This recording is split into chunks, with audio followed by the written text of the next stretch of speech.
இந்த பூ பூக்கும்போது இந்த கலராக இருக்கும். மதியம் கொஞ்சம் சேஞ்ச் ஆகி ஈவினிங் நல்லா பிங்க் கலர் ஆகும். நான் ஈவினிங் வந்து திரும்ப எடுத்து காட்டுறேன் பாருங்களேன். இது வந்து பேரடைஸ் பேரடைஸ் ரோஸ்ன்னு சொல்லுவாங்க. இது கொஞ்சம் மினியேச்சர் வெரைட்டிஸ்.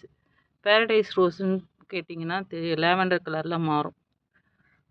அது வந்து நிறைய பூக்குங்க, ஃபுல்லாக மொட்டு. இது செகண்ட் டைம் எடுக்குது. இந்த செடி வந்து எல்லோரும் வாங்கி வைக்க வேண்டிய செடிங்க. நல்லாவே பூக்கும் சூப்பராக. பார்த்தீங்களா, ஈவினிங்கில் ஃபுல்லாகவே டார்க் கலர் ஆகிடுச்சு பார்த்தீங்களா. அது மாதிரி மாறக்கூடிய வகை இந்த மினியேச்சர் பேரடைஸ். இது வாங்கி வைங்க, நிறைய பூக்கும். கொத்து கொத்தாக நிறைய மொட்டுகள் வைக்கும். சின்ன தொட்டிலேயே நம்மளுக்கு 10 பூக்கள் மேலே வேணும்னா இந்த மாதிரி மினியேச்சர்ஸ் பட்டன் ரோஸ்னு சொல்லுவாங்க, மினியேச்சர்ஸ் ரோஸும் சொல்லுவாங்க. இந்த வெரைட்டிஸ் வாங்கி வைங்க, நிறைய பூக்கள் பூக்கும்.